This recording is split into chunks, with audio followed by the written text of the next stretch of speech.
ബഹുമാനപ്പെട്ട യാക്കൂബ് നബി അലൈഹിസ്സലാത്തു വസ്സലാമിന്റെ മുമ്പ് ഖാബിദുൽ അർവാഹ് മലക്ക് അസ്റായീൽ അലൈഹിസ്സലാത്തു വസ്സലാം കടന്നു വരുമ്പോ യാക്കൂബ് നബി പറയുന്നു, അസ്റായീലേ, ഓർത്തിരിക്കാതെ നിലച്ചിരിക്കാതെ വന്ന് റൂഹ് പിടിച്ചു കൊണ്ടുപോകുന്നവനല്ലേ അസ്റായീലേ നീ? അസ്റായീൽ പറഞ്ഞു, നബിയേ, എന്റെ ജോലി എങ്ങനെയാണ്, എന്റെ തൊഴിലാണ്, എന്നെ പടച്ചതമ്പുരാൻ ഏൽപ്പിച്ചിരിക്കുന്നതാണ്. ആരുടെയും റൂഹ് അവരുടെ അനുവാദമില്ലാതെ പിടിച്ചു കൊണ്ടുവരാനാണ്. അതുപോലെ നബിയേ, ആ ജോലി എനിക്ക് മാറ്റാൻ പറ്റൂല. യാക്കൂബ് നബി അലൈഹിസ്സലാം പറഞ്ഞു, അസ്റായീലേ, എന്റെ റൂഹ് പിടിക്കാൻ വരുമ്പോ എന്നോടൊന്ന് പറഞ്ഞിട്ട് വരണേ. എന്റെ റൂഹ് പിടിക്കാൻ വരുമ്പോ എന്നോടൊന്ന് പറഞ്ഞിട്ട് വരണം. അസ്റായീൽ പറഞ്ഞു, നല്ല ചേലായി. അല്ലാഹു ഇതുവരെ ആരോടും അങ്ങനെ പറഞ്ഞിട്ട് റൂഹ് പിടിക്കാൻ പറഞ്ഞിട്ടില്ല നബിയേ. എന്റെ ഡ്യൂട്ടി പോലും അങ്ങനെയല്ല. ഞാൻ അങ്ങനെ ചെയ്യുന്നത് കൊണ്ടാണ് അല്ലാഹു ആ ജോലി എന്നെ ഏൽപ്പിച്ചത്. അതുകൊണ്ട് യാക്കൂബ് നബിയെ മുന്നറിയിപ്പൊന്നും തരാൻ പറ്റൂല, ഞാൻ വന്ന് സമയാവുമ്പോൾ പിടിച്ചോണ്ട് പോകും. യാക്കൂബ് നബി അലൈഹിസ്സലാം പറഞ്ഞു, അസ്റായീലേ, അല്ലാഹുവിനോട് നീ സംസാരിച്ചിട്ട് എന്റെ കാര്യം ഒരു പരിഗണന എത്തിക്കണം. അങ്ങനെ അവസാനം അസ്റായീൽ അലൈഹിസ്സലാം യാക്കൂബ് നബിയോട് പറയുന്നു, നബിയേ, നിങ്ങളുടെ റൂഹ് പിടിക്കാൻ വരുന്നതിന് മുമ്പ് 3 ദൂതന്മാരെ ഞാൻ പറഞ്ഞു വിടുന്നതാണ്. 3 പേരെ പറഞ്ഞു വിട്ടിട്ടല്ലാതെ നിങ്ങളുടെ റൂഹ് ഞാൻ പിടിക്കൂല നബിയേ. യാക്കൂബ് നബിക്ക് വലിയ സന്തോഷമായി. റൂഹ് പിടിക്കാൻ അസ്റായീൽ വരുന്നതിന് മുമ്പ് 3 പേരെ അസ്റായീൽ പറഞ്ഞു വിടും എന്ന് പറഞ്ഞിട്ട് യാക്കൂബ് നബി അലൈഹിസ്സലാത്തു വസ്സലാമിന്റെ മുമ്പിൽ അസ്റായീലും. അങ്ങനെ ഒരു അവസരം നമുക്ക് കിട്ടിയാലോ? അങ്ങനെ ഒരു അവസരം നമുക്ക് കിട്ടിയാൽ എന്റെ പ്രിയപ്പെട്ട സഹോദരിമാരെ, നമ്മൾ എന്നും സീരിയൽ കാണും, എന്നും പലിശ വാങ്ങും. കാരണം അസ്റായീൽ മുന്നറിയിപ്പിന്റെ ആളിനെ വിട്ടില്ലല്ലോ എന്ന് പറഞ്ഞുകൊണ്ട് ബാക്കി തെറ്റുകൾ ചെയ്തുകൊണ്ടിരിക്കും. ആളെ വിട്ടിട്ട് ചെയ്താൽ മതിയല്ലോ ബാക്കി കാര്യം. യാക്കൂബ് നബി അലൈഹിസ്സലാത്തു വസ്സലാം അങ്ങനെ രോഗം പിടിപെട്ടു, മരണക്കിടക്കയിൽ ഇങ്ങനെ കിടക്കുമ്പോ അസ്റായീൽ വന്നു. യാക്കൂബ് നബി ചോദിച്ചു, അല്ല അസ്റായീൽ എന്താ വന്നത്? അസ്റായീൽ പറഞ്ഞു, നബിയെ, ഇന്ന് വരെ എന്താ ഞാൻ വന്നതെന്ന് എന്നോട് ആരും ചോദിച്ചിട്ടില്ല. ആരും എന്നോട് അങ്ങനെ ചോദിച്ചിട്ടില്ല. ആരും ചോദിക്കുന്ന ആള് നിങ്ങളാ. ഞാൻ വന്നത് റൂഹ് പിടിക്കാനാണ്. യാക്കൂബ് നബി ചിരിച്ചുകൊണ്ട് പറഞ്ഞു, അത് വല്ലാത്ത പരിപാടിയായിപ്പോ. നമ്മൾ തമ്മിൽ ഒരു എഗ്രിമെന്റ് ഉണ്ടായിരുന്നു, നമ്മൾ തമ്മിൽ ഒരു കരാർ ഉണ്ടായിരുന്നല്ലോ. എന്റെ റൂഹ് പിടിക്കാൻ വരുന്നതിന് മുമ്പ് 3 പേരെ എന്റെ അടുത്തേക്ക് പറഞ്ഞു വിടുമെന്ന് പറഞ്ഞ് അസ്റായീലേ, ആ കരാർ നീ മറന്നുപോയോ? അസ്റായീൽ അലൈഹിസ്സലാം പറഞ്ഞു, ഞാൻ വാക്കുപാലിക്കുന്നയാളാ. ഞാൻ നിങ്ങളുടെ അടുത്തേക്ക് 3 പേരെ പറഞ്ഞു വിട്ടിരുന്നല്ലോ, ഇവിടെ വന്നില്ലേ? യാക്കൂബ് നബി പറഞ്ഞു, ഇല്ല. അസ്റായീൽ പറഞ്ഞു, വന്നു. ആരാണത്? അസ്റായീൽ അലൈഹിസ്സലാം പറയുന്നു, ഒന്ന് ബയാലു ശഅരിക ബഅദ സവാദിഹി. നബിയേ, നിങ്ങളുടെ തലമുടിയും ദാടിയും എത്ര നല്ല കറുപ്പുള്ള രോമമായിരുന്നു. ആ രോമം വെളുത്തില്ലേ നബിയേ? അത് ഞാൻ പറഞ്ഞു വിട്ട മരണത്തിന്റെ 1ാമത്തെ സിഗ്നലാണ് നബിയേ. 1ാമത്തെ ദൂതൻ അതാണ്. നരച്ചു പോയാൽ പിന്നെ വലിയ താമസമില്ല. ഇപ്പൊ സഹോദരിമാര് വിചാരിക്കും, അല്ലാഹുവേ, എന്റെ പിന്നെ കാര്യം ഏകദേശം ഒതുങ്ങാറായി, ഇനിയിപ്പോ നരയ്ക്കാനൊന്നും ബാക്കിയില്ല, ഏകദേശം എന്റെ കാര്യം ഒതുങ്ങാറായി. നിസാരമല്ല. നരബാധിച്ചവരെ ആരും കളിയാക്കണ്ട. അവര് ഭാഗ്യവാന്മാരാണ്. കാരണം അവരുടെ മരണത്തിന് മുമ്പ് അല്ലാഹു അവർക്ക് അങ്ങനെ ഒരു അടയാളം കൊടുത്തില്ലേ? അടയാളം കൊടുക്കാതെ എത്ര പേര് മരിക്കുന്നു? നല്ല കറുത്ത രോമമുള്ള എത്രയോ പേര് മരിച്ചുപോയി. ആലോചിച്ച് നോക്കി. അപ്പോ ഇവർക്ക് അല്ലാഹുവിന് അവരോട് ഇഷ്ടമുള്ളത് കൊണ്ട് അല്ലാഹു പറഞ്ഞു, എന്തേ, ഈ നര കണ്ടിട്ട് നീ അറിയണം മരണം ആസന്നമായി. അതുകൊണ്ട് കയ്യിലിരിക്കുന്ന റിമോട്ട് കളഞ്ഞിട്ട് തസ്ബീഹ് എടുത്തോ, ദിക്ർ ചൊല്ലിക്കോ. ആഴ്ചപ്പതിപ്പും ആരോഗ്യ മാസികയും 10 വയസ്സ് കുറയാൻ 10 വഴികളെന്നും പറഞ്ഞ് ഉമ്മാമാക്ക് വാങ്ങിച്ചുകൊണ്ടിട്ട് കൊടുക്കണ വനിതയൊക്കെ മാറ്റി വെച്ചിട്ട് ഖുർആൻ എടുത്ത് വെച്ച് ചോദിക്കോ, യാസീൻ ബുക്ക് കയ്യിലെടുത്തോ. 10 വക ഏടും 15 വക ഏടും പണ്ട് കാലത്ത് അടുക്കി വെച്ചിരുന്നല്ലോ അലമാരയിൽ. 15 വക ഏട്, 10 വക ഏട്, അത് ഇത് അങ്ങനെ എന്തെല്ലാമായിരുന്നു. അതിന് പകരം അലമാര ഇരിക്കുന്നത് എന്താ? കൽവാണ് ഫാത്തിമ, കാലാണ് ആയിഷ, നെഞ്ചാണ് റംല, കുടലാണ് സൈനബ എന്ന് പറഞ്ഞ കുറെ ആൽബം കാസറ്റുകളാ ഒടുങ്ങി തിന്നാൻ. എന്താ മൊഞ്ചുള്ള പാട്ടുസ്താദേ. അല്ലോ, ഉടനെ ജുമയിലെത്തി 16-ാം ഭാഗം, 40-ാം കത്ത് ഉറങ്ങാത്ത ഭാഗ്യം ഉടനെ ജുമയിലെത്തി. പാപ്പ അവർക്ക് അതാ ഇഷ്ടം. നബിദിനത്തിന്റെ തന്നില്ല സമ്മാനം തന്നില്ല. മുട്ടുവരെയുള്ള പാവാട ഇട്ടിട്ട് കുറെ തിളങ്ങുന്ന ഷർട്ടിട്ട് കൊണ്ട് കോല് കളിക്കാൻ കുറെ പെൺകുട്ടികൾ ഇറങ്ങി വരുമ്പോ ഹജ്ജ് ചെയ്തോര് പോലും പറയാം, നല്ല മൊഞ്ചുള്ള പാട്ടു, സുബ്ഹാനല്ലാഹ്. തികഞ്ഞു.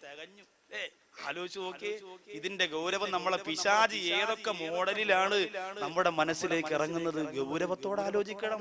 ഞാനിത് തമാശക്ക് പറയണതല്ല. നമ്മളൊക്കെ അതിൽ പെട്ടുപോയില്ലേ? നമ്മളൊക്കെ അതിൽ കുടുങ്ങിപ്പോയില്ലേ? നമ്മളൊക്കെ അതിന് അഡിക്റ്റായി പോയില്ലേ? അല്ലാഹു നമ്മെ കാത്തുരക്ഷിക്കുമാറാകട്ടെ. അതുകൊണ്ട് നര നല്ലതാണ്, നര നല്ലതാണ്. ഉമർ ഇബ്നുൽ ഖത്താബ് റളിയല്ലാഹു തആല അൻഹു താൻ മരിക്കുമെന്ന് മുഖത്ത് നോക്കിയിട്ട് പറയാ, ഒരാളെ ജോലിക്ക് നിശ്ചയിച്ചിരുന്നു എന്നും ഒരാള് ഉമർ റളിയല്ലാഹു അൻഹുവിന്റെ മുഖത്ത് നോക്കിയിട്ട്, ഉമറേ നിങ്ങൾ മരിക്കും, നിങ്ങൾ മരിക്കും, നിങ്ങൾ മരിക്കും എന്ന് പറഞ്ഞ് ഒന്നാം തീയതി ഒന്ന് ശമ്പളവും മാച്ചുകൊണ്ട് വയ്ക്കും. അങ്ങനെ ഒരു ജോലി ദുബായിലോ സൗദിയിലോ നമുക്ക് കിട്ടിയിരുന്നെങ്കിൽ ഒറ്റ ചെറുപ്പക്കാരി കേരളത്തിൽ വാതിലൊക്കെ കാണും. എല്ലാം പ്രമാണ സൊസൈറ്റി കൊണ്ടുവച്ച് കേൾവിക്കും. അവിടെ പോയിട്ട് അറബിയുടെ മുഖത്ത് നോക്കിയിട്ട്, അറബി നിങ്ങൾ മരിക്കും, നിങ്ങൾ മരിക്കും, നിന്നെ കുരു കൊണ്ടുകൂടാ ചീത്താൻ എന്ന് പറയുമ്പോൾ ഒന്നാം തീയതി ആകുമ്പോൾ ശമ്പളം. നല്ല ജോലി.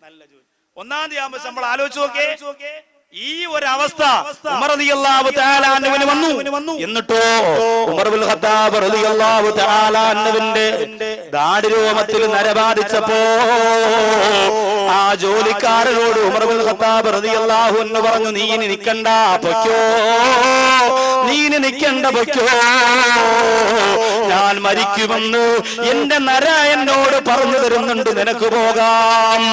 ഞാൻ മരിക്കുമെന്ന് എന്റെ നര എന്നോട് പറയുന്നുണ്ട്, അതുകൊണ്ട് നിനക്ക് പോകാം എന്ന് പറഞ്ഞുകൊണ്ട് ഉമർ ഇബ്നുൽ ഖത്താബ് റളിയല്ലാഹു തആല അൻഹു ജോലിക്കാരനെ പിരിച്ചു.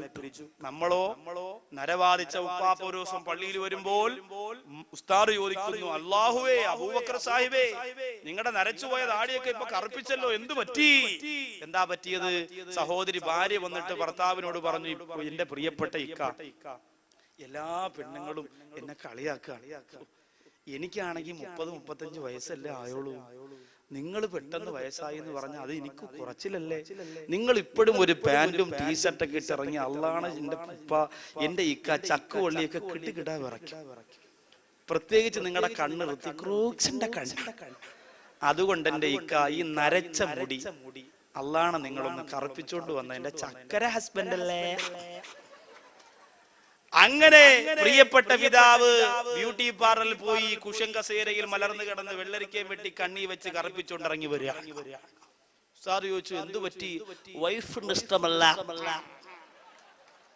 വൈഫിന് ഇഷ്ടമല്ലാത്തത് കൊണ്ട് ഞാൻ കറുപ്പിച്ചു. നാണമില്ലേ സഹോദരങ്ങളെ?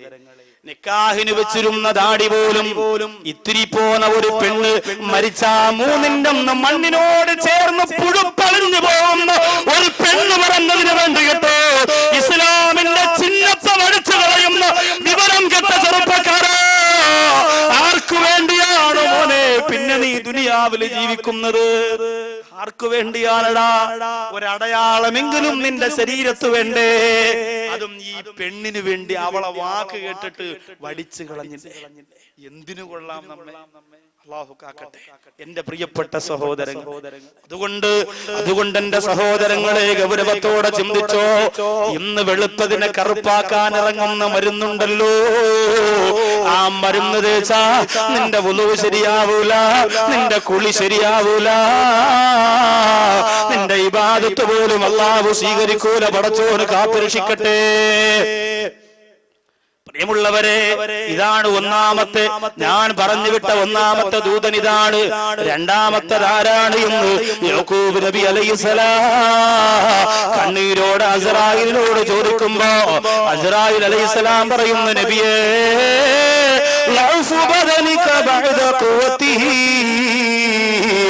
അങ്ങയുടെ ശരീരത്തിൽ അല്ലാഹു ആഫിയത്ത് തന്നിരുന്നല്ലോ, ഇന്ന് ആഫിയത്ത് പോയല്ലോ, അങ്ങ് രോഗിയായി തീർന്നല്ലോ. അങ്ങേക്കൊന്ന് വലിയ രോഗങ്ങളാണ്, തളർന്നു പോയല്ലോ, അങ്ങേ കൊണ്ടൊരു ജോലിയും ചെയ്യാൻ കഴിയുന്നില്ലല്ലോ. ഇത് ഞാൻ പറഞ്ഞു വിട്ട രണ്ടാമത്തെ സിഗ്നലാണ്. മരണത്തിന്റെ രണ്ടാമത്തെ മുന്നറിയിപ്പുകാരൻ രോഗമാകുക, തളർന്നു പോവുക എന്നുള്ളത്. ഇന്ന് രോഗമില്ലാത്ത ആരാ ഉള്ളത്? സഹോദരിമാർക്ക് മുഴുവനും ഡിസ്ക് കംപ്ലൈന്റ്. ഒറ്റെണ്ണത്തിന് നിവർന്ന് നിൽക്കാൻ വയ്യ, തുണി അലക്കാൻ വയ്യ, വാഷിംഗ് മെഷീനിൽ പോലും തുണി അലക്കാൻ വയ്യാത്ത ഒരു സാഹചര്യം. അത്രയ്ക്ക് രോഗമാണ്. ഭർത്താക്കന്മാർക്കും രോഗമാണ്, വലിയ വലിയ രോഗം. ഉപ്പാപ്പമാരെ നിസ്കാരം കഴിഞ്ഞാൽ മുന്തിയിലിരിക്കുന്ന കെട്ടഴിച്ചങ്ങോട്ടിടും. ഇത് ഷുഗറിൻ്റെത്, ഇത് പ്രഷറിൻ്റെത്, ഇത് അപ്പുറത്തെ ഷുക്കൂറിൻ്റെത്, തന്നയച്ചതാ പള്ളിയിൽ നിന്ന് ഓതണം അവന് കൊടുക്കാൻ. അങ്ങനെ 100 കണക്കിന് ഗുളിയ കെട്ടിന്നും പോക്കറ്റിന്നും അഴിച്ചിട്ടിട്ട് അഭിമാനം പറയുന്നവരാ. നിനക്ക് ഗുളിയൊന്നും ഇല്ലടേ ഇബ്രാഹിം? ഇല്ല. എന്തിനാടേ ഇങ്ങനെ നടക്കണത്? 10 ഗുളിയ ഇല്ലെങ്കിൽ പിന്നെ എന്തൊരു ഹാജിയാരാ നീ? അപ്പോ അങ്ങനെ ഗുളിയയുടെ ലോകമായി മാറി. ആണുങ്ങൾക്കെല്ലാം അത്. അതുകൊണ്ട് സഹോദരിമാർക്ക് വൈകുന്നേരം ഭർത്താക്കന്മാർക്ക് ഭക്ഷണമൊന്നും ഉണ്ടാക്കി കൊടുക്കണ്ട. പശുവിന് പിണ്ണാക്ക് കലക്കണ പോലെ ബക്കറ്റിനകത്തൊരു സാധനം ഉണ്ട്, മെഡിക്കൽ സ്റ്റോറിൽ നിന്ന് കിട്ടും, വാങ്ങിക്കൊണ്ട് വന്ന് കലക്കി വെച്ചിട്ട് ഇക്ക കോഴ്സ് റെഡി, കോഴ്സ് ഇക്ക വന്ന് പതുക്കെ മുക്കൾ കുടിച്ചോണ്ടെങ്കിൽ കോഴ്സ് അതോടുകൂടി അങ്ങ് പോവില്ല. എല്ലാവർക്കും ഇപ്പൊ ഇതാ വരുക. ഏതായാലും എന്റെ പ്രിയപ്പെട്ട സഹോദരങ്ങളെ, കഴിഞ്ഞു രോഗം, എല്ലാവർക്കും രോഗം. ഏറ്റവും വലിയ രോഗമാകുന്ന ക്യാൻസർ പോലും, വേദനയുള്ള രോഗമാകുന്ന ക്യാൻസർ പോലും പടർന്ന് ഓരോ സമുദായത്തിലെ ഓരോ ഭാഗങ്ങളിൽ പടർന്നു പിടിച്ച് ഓരോ കുടുംബത്തിൽ ഒരാളെന്ന നിലയിൽ ഇന്ന് നിറഞ്ഞിരിക്കുന്നു. അല്ലാഹു കാത്തുരക്ഷിക്കട്ടെ. രോഗം വരാതിരിക്കാൻ, വലിയ വലിയ രോഗങ്ങൾ നമ്മുടെ മക്കൾക്ക് വരാതിരിക്കാൻ നിറകണ്ണുകളോടെ എന്റെ പ്രിയപ്പെട്ടവരെ നിങ്ങൾ ദുആ ചെയ്യണം. മൂന്നാമത്തെ അടയാളം ഏതാണ് എന്ന് യാക്കൂബ് നബി അലൈഹിസ്സലാം ചോദിക്കുമ്പോൾ അസ്റായീൽ പറയുന്നു, ഇൻഹിനാഉ ജിസ്മിക ബഅദ ഇസ്തിഖാമതിഹി. അങ്ങയുടെ ശരീരമുണ്ടല്ലോ, ആ ശരീരം വളഞ്ഞു പോവുക, കൂനിപ്പോവുക, നിവർന്നു നിൽക്കാൻ പറ്റുന്നില്ല. അങ്ങനെ ഒരു അവസ്ഥ വരുന്നത് നബിയേ മരണത്തിന്റെ മൂന്നാമത്തെ സിഗ്നലാണ്. ഹാദിഹി റുസുലി ഇലാ ബനി ആദമ ഖബ്ലൽ മൗതി. മരണത്തിന് മുമ്പ് ആദം മക്കളിലേക്ക് ഞാൻ പറഞ്ഞു വിടുന്ന 3 ദൂതന്മാർ ഇവരാണ് നബിയേ. ഇവരെ പറഞ്ഞു വിടാതെയും ഞാൻ പലരുടെയും റൂഹ് പിടിക്കുന്നുണ്ട്. എന്നാലും മിക്ക ജനങ്ങളിലും ഈ 3 അടയാളങ്ങൾ കൊടുത്തിട്ടാണ് ഞാൻ റൂഹ് പിടിക്കുന്നത്.